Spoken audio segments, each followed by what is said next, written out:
casharkan wuxuu ku saabsan yahay markaad soo koobiso oo qoraal aad ka soo koobiso qadka ama document aad ka soo koobiso oo aad Word keento sidan oo kale Word aad keento si qaab daran paste gareysma tusaale haddii aad intuso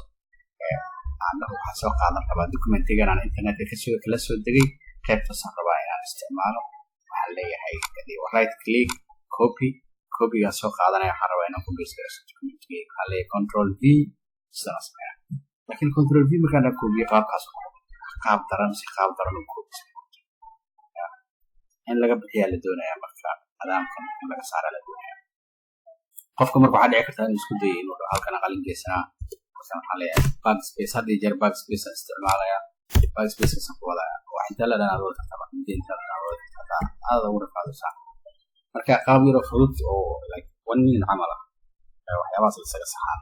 cashir kusoo gudbinaya marka waxaad samaynaysaa talaabada koowaad markaa sidan usoo paste garayso halkan ku paste garayso qaabkaas noqdo waxaa leedahay control A ayaad taabanaysaa ama waa highlight garaynaysaa sidaas waxaad ku saaraysaa dhammaan qoraalka markaad had saarto waxaad tegaysaa halkan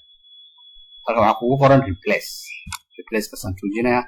kadib boxkana soo baxaya boxka markuu soo baxo labadan qaybtaas wadajeedaa qaybta iyo qaybtan isle find word optionkii iyo replacement with ku qoran tahay halkan haddii wax kugu qorayin sidaan oo kale halkaas rabaa igu tiraya nadiif ka dhigayso waxaa la rabaa marka inaad boxkan iyo boxkan labadan god inay nadiif yihiin iyagoo sidaan nadiif waa marka halkan aan tegaya special taabanaya aan tuujin markaan tuujiyo qaybtiisa sare halka waxaa ku qoran paragraph mark halkaasaan tuujinaya halkan waxbaa iisoo gelaya godkaas waxbaa iisoo gelaya godkana qalikeygan keenaya oo waxaan leeyahay mouse baa click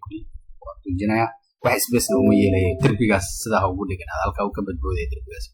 wax space uma sameynaya derbiga iyo qalinka dhexdooda markaas saas sameeyo markaan sidaas sameeyo kadib hal mar waxaan taabanayaa space keyboardka ayaan space taabanaya space markaan taabto warqad dhinacan ugu dhaqaaqaya halka space aanu joogo yaa waxaan tuujinayaa replace oo halka aan